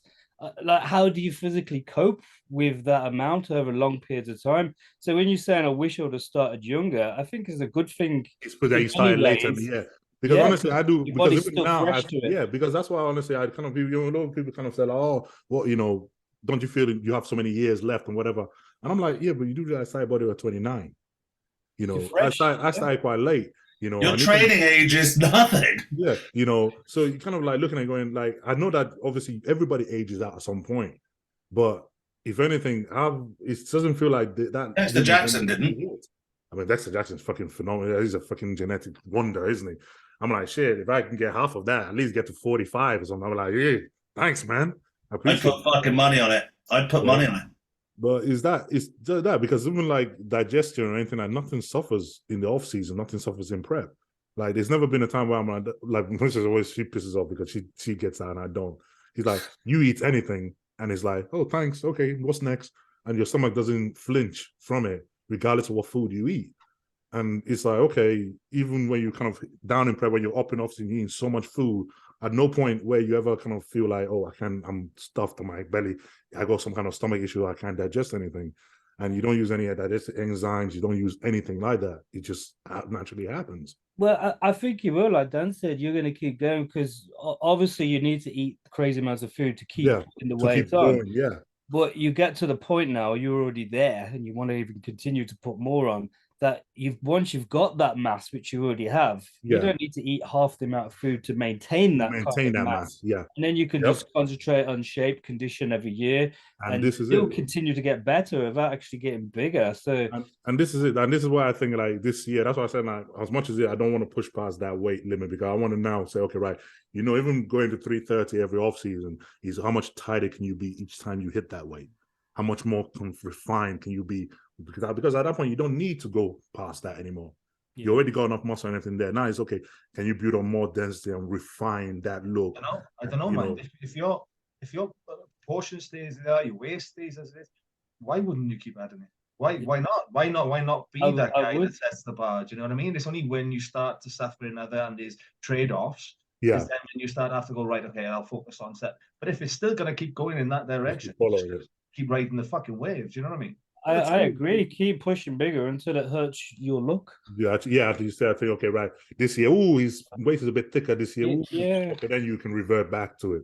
I mean, that is actually a true point, actually. That makes a good point, you know. But I'm genuinely, you know, when you're thinking, I'm genuinely curious to know what would then happen in future. Like, how would it go about and what would then be refined at the top end of it and what we end up with? Well, after this year, I was like, I think Samson's going to get a no title. After this year, I was like, I did message you. I'm not blowing smoke. I just fucking don't. I like, that's not my style. But I was saying it to everyone. I was like, based on that and the improvements and stuff like that, if you even carry on a half the trajectory, we're talking 2-3 years. Wow. Like, I reckon. And to be honest, I thought you were absolutely dicked on your positioning anyway. But like, you know, that climbing of the ranks and the people that are there and stuff, stuff like that, there's room for you there as well. Into that, yeah. In a way that I don't think there's room for the others to be matching that trajectory. Also, it's worth considering as well. There's the top 2 this year at the Olympics. Their physiques, there's only so far they can take that. There's only so far they can add the tissue. There's only so much more they can do than what they presented this year. Like for you, sky's the fucking limit. Do you know what I mean? At the rate you're going, like how you stepped on that stage this year in comparison to when you stepped on stage last year. Oh yeah, it's just night and day different. Nobody's done that since Ronnie. Nobody has done that. Nobody has made that sort of this change in their physique and gone from and also ran at the Olympia to like, which is what the conversation would have been last year about you going to your first Olympia. But then people followed your prep and was like, "No, hang on a minute. Are these just Instagram photos or does he actually look like that?" Yeah. And then we kind of believed in the Instagram stories because that's what we were talked about in our prediction. We saw it all, we saw it, and we had you in 5th. And in reality, bud, there was arguments for even higher. So, you know, fairness, pal, like I just, if you win an Olympia title, I think there's a chance that they could be like a Ronnie reign of some kind, not necessarily 8th because you've started a bit later. But dude, honestly, it takes somebody fucking good. If you maxed out at the same trajectory you are now, nobody's going to touch you. But there's not an area that's like paying for it yet. That's what I'm saying. There's not like you're getting sacrificed. You remember when the bubble gut thing came in and like then they gave it to Dexter in 2008 because it was getting ridiculous. We're not seeing that happening. It's still fucking, the waste is still in. But I'm gonna stop blowing smoke up your ass. But that was, as soon as I seen that one and all the thing, I was like, I think this is going to be it, because the shape and structure is, you know, Hadi, amazing, great winner, but the look and the shape for me is it's genetically it's not going to be better than that. Yeah, you're right. I know. Also, I don't want to blow smoke at your ass, and I'm the worst person to give out compliments to say where you're going. But there's only very, very few people that has potential to be Olympia standard, to be Mr. Olympia. Your frame can still get bigger. These guys at the very top, just like Dan was saying, Hadi, he's ridiculous. But can he get any bigger without hurting his physique? He's going to look worse for it if he got bigger. Best he can do is where he's at with his conditions unreal. I'm so glad they finally gave it him and rewarded for what he deserved. But he can't go much better than what he is, where there's still a lot of room for yours, and you're breaking, you should be top 5 already. And what we have to think about, this Olympia was still like the best Olympia for fucking ages. Unbelievable. For fucking ages. We had the lull. I'm sorry, Sean Roden, shouldn't have spoken bad about the dead, but that was not a good Olympia. Yeah, and when Brandon won it, I mean, and Brandon wasn't. This one was stacked.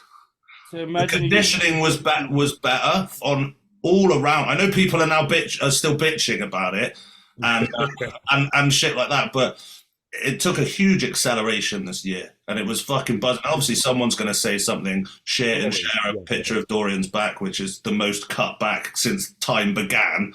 Like, you know, and I think there is a strange phenomenon where somehow the lower back is a little bit distorted. Yeah, but the glutes are in. But I think that's just genetics. Like, it's just I don't. Talking about glutes, Is that one thing you've identified? That is one thing we've identified right from day one. I mean, you see me right from day one, and even and it's such a frustrating thing. The thing is, what happens is like people are like, oh man, yeah, just coming out, and you almost see like thinking, like, if you have an idea what we're doing to make that happen, you're not sitting on your ass and just thinking, yeah, I can't be bothered with it. I'm just gonna chuck in a pizza because yeah, what the hell, I'm just gonna be anyway. We're trying so hard to do it, and you can get everything peeled, and then you have the one area that is like, what the hell do I have to do?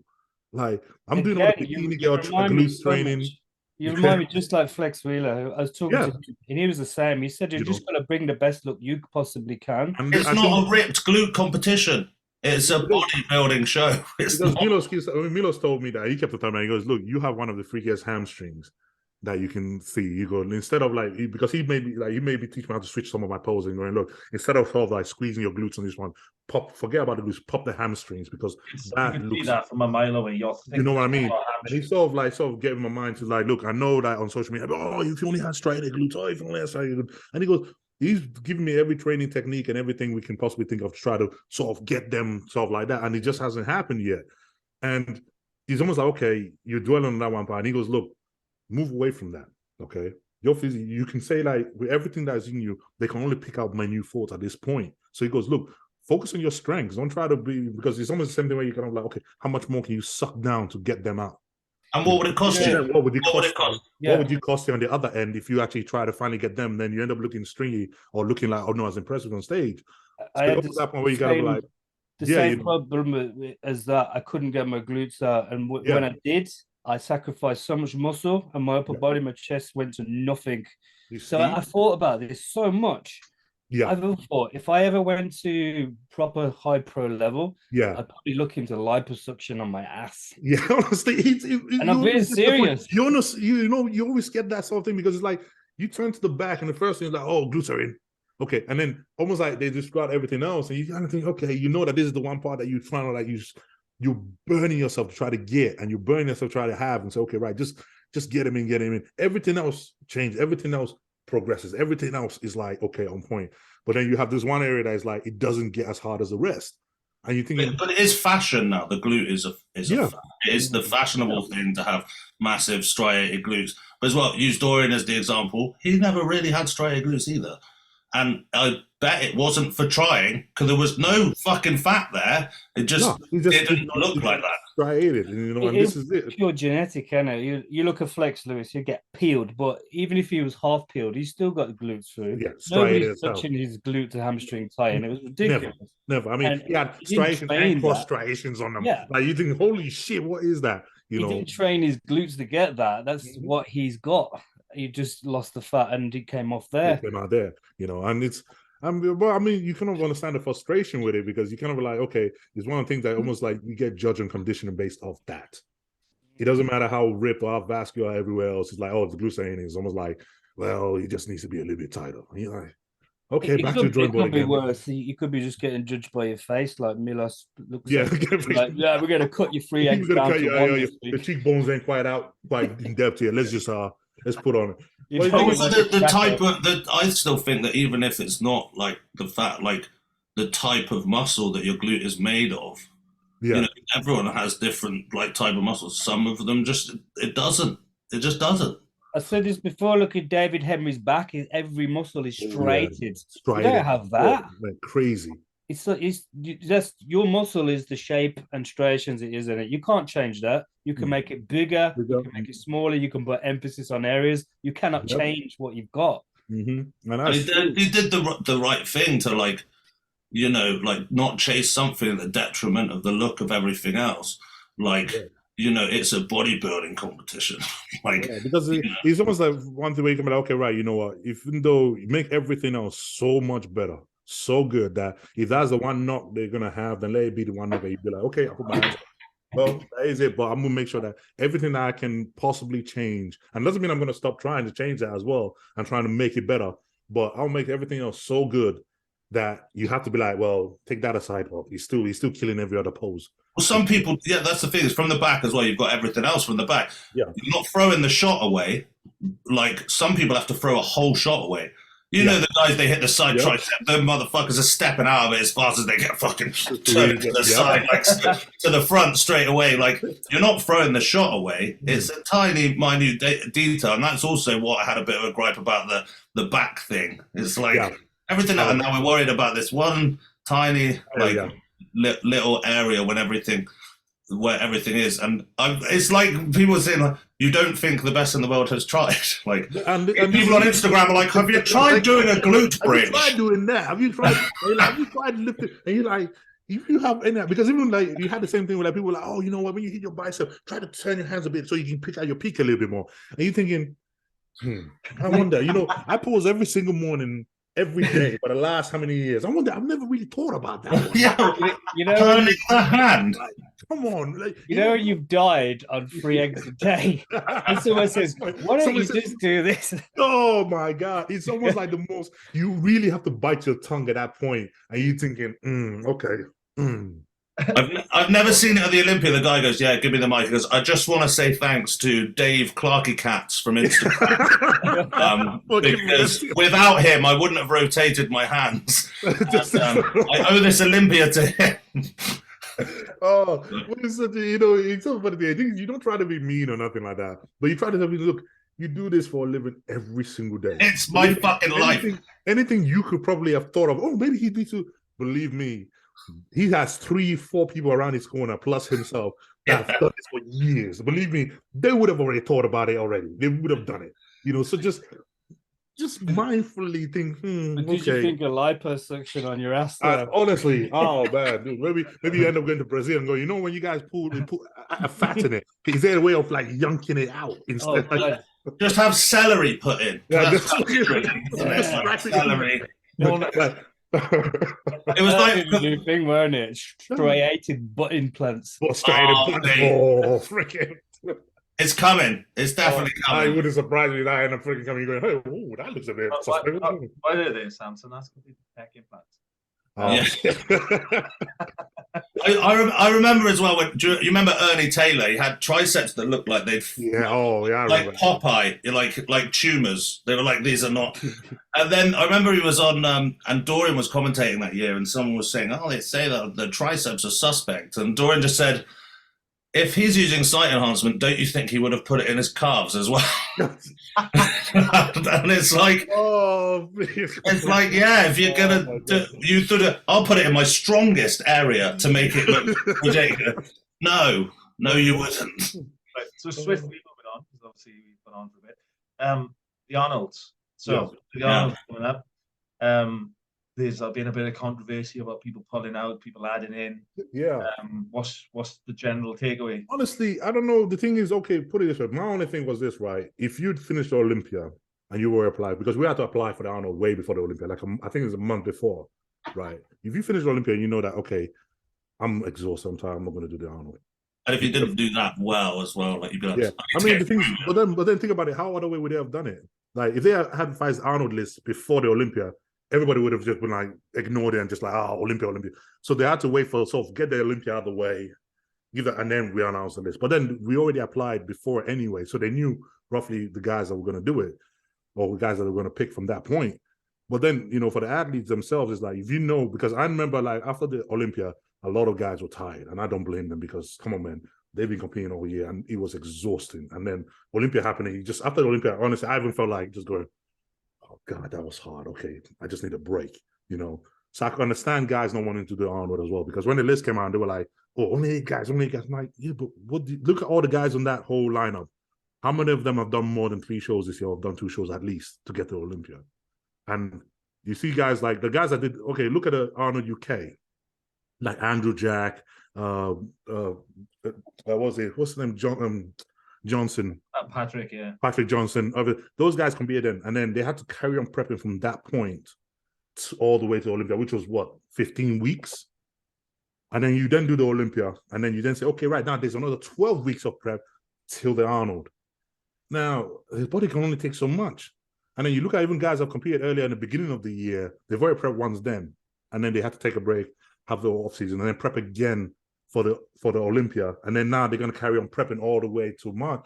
It's quite a lot of time. It's a lot of push for the body. So the way the show was just unfortunately lined up, he put a lot of strain in a lot of guys. I think So it's a slippery slope, though, because they've released that statement now saying that if there's no legitimate reason or doctors know for an IFBB pro to pull out of the show after the list has been released, that there'll be penalties and fines and all this stuff, right?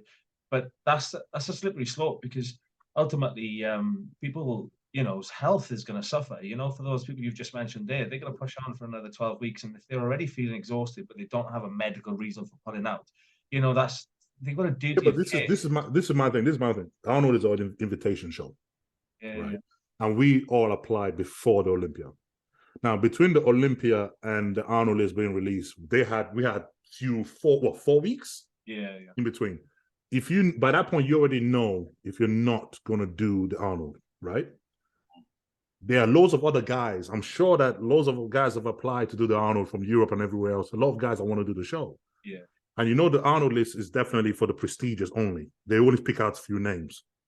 Don't you think that at least you can at least mention and call them and say, look, guys, I know I applied for the Arnold earlier this, a month ago before the Olympia. I'm really tired. Before you guys release this list, you know what? Take my spot away. You might give it, ask another guy that's warranted, or another guy that wants to do it, and give them a chance, because I'm going to be too tired. Yeah. Now, guys didn't do that, and they waited for the list to finally come out when it's like, what, 7 weeks to go, 8 weeks to go, and then they'd be like, oh yeah, I made the list, but nah, I don't want to do it now. And you're like, come on, but that could have been a position that we're given to. I'm sure there's loads of guys that are like, man, come on, man, pick me. I want to be in. I want to be in it. So you kind of take away from them. Yeah, they did have a window for sure. Yeah, like between the Olympia and that list coming out, yeah, you are right. Yeah, you know, and this is the only thing. This is my only gripe with it was, I mean, we were not stupid. We sort of know what shows we're prepping for. We know if we're carrying prepping, and we know if like, nah, I've done. We knew that way right after you get off the stage from the Olympia. You have a week to think about it. Even then, you can be like, man, I don't know if I want to go back to prep, or man, I want to go back and do another show. So you had a window of time where you could have contacted them at any point and say, look, guys, I'm going to pull out the show. I'm sorry. I know the list hasn't come out yet, but just want to give you guys a heads up. I'm not going to do the show. And at that point, they would just scrap your names on the list and say, okay, cool. We'll pick the next guy. Yeah. I don't think that was made that clear, and that's why there was a bit of a. It wasn't really clear that they had the window time. Yeah, you applied first, and then you did have that grace period, because you're going to know a month after. Because I mean, before I got my own Arnold invitation last year, my first one, I remember every year I applied. It wasn't the case I was sitting there. Every year I applied, and every year you come out and you go, oh, damn, okay, I'm not getting an invite, I'm not on the list. And you feel like, oh, crap. But you know full well that if someone had said, okay, you know what, give my list to someone else that's coming up. Give me my list to someone else that is willing to actually do the work and do it because I'm tired. And they call you up and say, hey, yeah, I know you applied and we haven't get back to you yet, but are you still fancy doing the show? I'm pretty sure a lot of guys would have been like, hey, shit, get me back in there. I want to be in there. Yeah, of course. And they would have had a much more people in the list than that. Yeah. But when that's an inside perspective that a lot of people aren't considering, is that there are people waiting. There are people waiting. Yeah. So I mean, so you got to kind of think about it like that. Like, it's not the reason why they were getting a bit arsy, and they'd be like, look, you need to give us things because they did say you're taking spots away from other people that want to do it. But you can't, it's almost like you got to think about it the whole perspective of it. Like, it's not just now you got a list of 8 guys, 2 guys pulled out, and now they're running around with a short time, which most guys at this point, they're neither in prep or they're not. Yeah. Especially the whole year. So now you're gonna have to call them up and say, hey, we got 7 weeks. Do you think you can get in shape for this show if you want to do it? And they have to be like, oh, and most guys will be like, 7 weeks, nah, I'm good. Gives them more time. Yeah, no, that makes sense. So it's just that point where we did have a window to say after the Olympia to say, nah, we ain't doing it. Nah, what's really pissing me off is they've added Andrew Jack and Nick Walker. So there was obviously talk about it between you and William to win. Now they've added Nick, so the conversation should be between you, William, Nick. They've added Andrew Jack, who obviously was in the second call out, quite close to where William played, but it doesn't have a proven track record at that sort of level yet. And people are talking about how they reckon he's going to beat you. I mean, you think this is fans, man. Come on, man. Fans are bodybuilding. It's their opinion, and they have to have that. And this is what makes the sports interesting, because it's just you don't take those things seriously, because at the same time you're gonna have fans saying, "Oh, I think he's gonna do this and he's gonna do that," and you just kind of smile because it makes the sports exciting, and that's all you gotta hold it up to. And even though people that we kind of break down and go, "Come on, man, look, how is that gonna happen? Let's break down pose by pose," and we can think outside of just, oh, he's my boy, he's the one I prefer, is the one. You have to sort of kind of break down like that. But fans are fans, man. They'll go with whoever they support the most. On a more realistic perspective, do you reckon you could take that? Oh yeah. Oh yeah. I mean, the thing is, I wouldn't go into this show because even for me, I felt like when he I had the list, I'm like, oh, a chance to get a shot at third place. Okay, Ricky, this makes it interesting, you know. And for me, I'm like, yeah, definitely, you know, it will definitely be another shot, another try at it after the Olympia, not having to wait a whole year all the way to November for next Olympia to get another crack at it. I'm like, shit, all right. We know we got the size. We just got to refine what we're doing, becoming a little bit sharper than what we did and see what happens then. So I'm more excited about it than anything. I think the Arnold kind of tends to favor the more classic of shaped physique as well, and even guys who are slightly taller. So I reckon you're definitely in there to be the favorite to win. I like Nick because he looks like a freak. He does, and I love a freak. I love a freak, but it's ugly. And I can say that because I'm never going to stand next to him. But honestly, I get the thing. I love Nick and I love his physique, and I love that because I know the kind of work that goes into fucking monster. Exactly. So I completely when I look at him, man, okay, it's the same thing where they say it's apples and oranges, what your preference is. But I'm not going to stand there and go, oh, because I like oranges, I'm going to shit on apple. You know, it doesn't make any sense and everything else. And you know, one thing with the Arnold lineup, everybody seems to forget, you know, where they judge posing on Arnold. So, that's fight talk. Different kind of show. Yeah, but Nick Walker can do that shot, and then we could do that shot then, and then if that fell, he could do that shot like that one. Look, get your condition. You know, because let's be real. You know, I'm not going to catch Nick on condition. Let's just be real. I'm not going to catch him on condition. The thing is, get close enough to be compared, and then let everything else stand out. Let the shape and the size and the pose and let that be what pushes you over. You know. So this is the same thing. You just kind of have to work to your strengths and not try to catch someone else's because you're going to lose something trying to play to their strengths instead of playing to your own. If you play someone else's game, it's a losing game. Yeah. And even at amateur level and stuff like that, like if I try and play like classic, like I'm gonna get ripped. Like I'm an ugly looking motherfucker, and I just have to do that bad enough so that hopefully it doesn't matter. Like, you know, and if I tried to chase the look that's happening, all I would do is destroy the only thing that I have. Like, exactly. Freakish mass and freakish conditioning, you know that. It's awesome. So you play to your strengths, and that's it. It's like telling Marcus Rule to lose muscle, isn't it? Marcus Rule, can you come in a bit more classic? Tighter and smaller next time. It'll work out better for you. Yeah. I mean, you and Nick are complete opposites in overall look at it. So for you to try and chase Nick would be stupid, and him to try and get the lines you have would be stupid. Exactly. But just like you say, like you gotta just come in, pack your muscle as best you can, and come in the best condition. And I think if there's a stage, like you said, I think there's a stage that tips to your favor. It's this one. Is this one, and that's the thing. So you come in at your best you can, and stand there and let it be the case of apples and oranges. Okay, what do you prefer? That's all you can do. I have a feeling, Samson, this is not going to be the last ding dong you and Nick have. Oh no! You can almost see the irony of this one. It's going to be a backward and forward for years, isn't it? Oh, here we go. I mean, we don't know what's going to happen. Anything could happen, but if you got to know the rules of the game you're getting into, and if you've got a really ugly physique and then somebody who's not quite as good as you got a beautiful physique beats you at, say, the Arnold, you can't play your face about it because you know that's the rules they play in that show. Yeah. If for Nick to beat you, it'd have to come in phenomenal. Yeah. At the Arnold. Oh yeah. And for me, I have to. It's the same thing for me. I know I have to play my game. I have to be like, okay, I'm not gonna catch him on conditioning. That's just not gonna happen. So for me to say, okay, right, I'm gonna rip to the freaking bone and try to get as shredded as possible. Like just completely doesn't matter if I lose size, doesn't matter if I move with anything, just be shredded. I stand next to him and I look like a paperweight. Yeah. And you're like, well, what the hell happened to you? I think this is the worst thing about pro bodybuilding at your level is because you came so good at the Olympia. You have to beat it. If you could do this show slightly less or even the same, you're done. You have to constantly progress. You have to constantly progress, and that's it.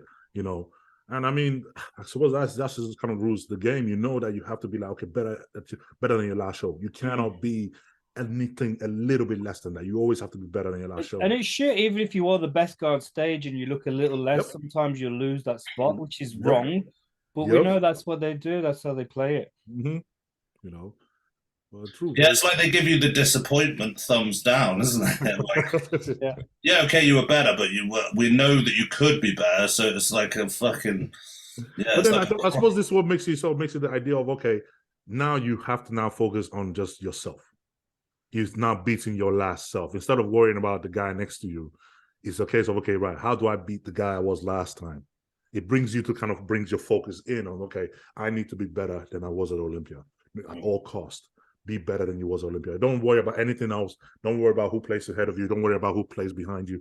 Just beat the guy you were then. If you can stand there and say with all thumbs up, like, yep, you look better here than you did at Olympia, then you'd be like, okay, my job is done. Everything else is not your call. That's all you could do on it. I think that's the rule of any bodybuilder should be. Yeah. But I think the caveat to that is, Samson, if you've got one thing none of the other top 6 you've got, and that's the shape. The shape that you've got, like where do you go? Like, where does Nick go? And when he came to the Olympia, he was at his ultimate best. Yeah. Like, how does he look better than that, the Arnold? It's not more muscle. It's not more muscle. No. That's the thing. So for you, that's what I mean. Yeah, shape, like there is room for improvement. And your frame is so fucking big.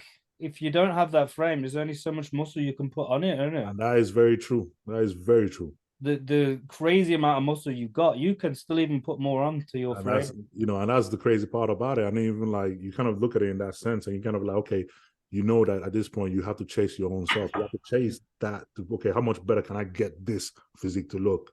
You know, not just how much better is required, but how much better can I make it look so much compared to the last time I was doing it, you know?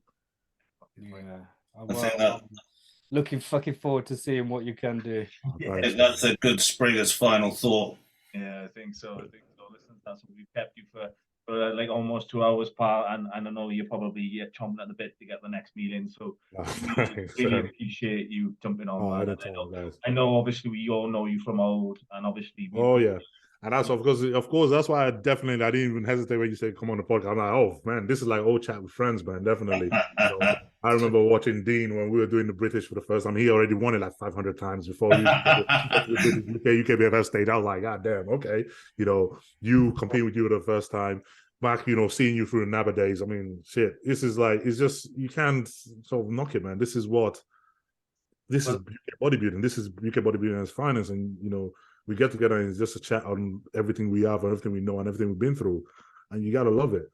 I'm holding you to it, though. Last time we spoke, I said, don't forget me when you Mr. Olympia. So, well, he hasn't forgotten us thus far. I know. And in all fairness, he's one of the most humble, top 6 Mr. Olympia ever. So, one thing Flex Lewis taught us all really is ultimately that pays dividends, being a humble, being grounded. And I don't think it's not in your nature anyway, Samson. I don't think you still even realize how good you are. Honestly, I don't think that you ever sink in, man. Because you still think you're skinny, don't you? He surprises himself. He never changes you. The thing is, like, you have to force yourself. I don't get it. Like, you know, when they say, oh, guys, you know, they get somewhere and then all of a sudden they become arrogant. They feel like I'm like, well, that happens. I don't know what point it does for me, because I'm like, I still feel like, you know, this is where I came from. This is where we are. This is all I know. So at one point, I'm like, well, I don't get where all of a sudden I start feeling bougie and feel like, yeah, you know, oh, look what I did. Hey, whatever. Well, come on, man. You come back to the ground because this is all you know. This is who you are. You can't change that. That's don't forget, you're representing us as well. Oh, yeah. You're living our dream through you, by the way. Oh, yeah. No pressure. Yeah. But listen, bud, I appreciate it, bud. Go get some food in you. Hey, big love. Give Siberius a hug from me. Always like seeing you. Very good. Thank you, gentlemen. All right, big love, man. Thanks again. Thanks, man. Thank you.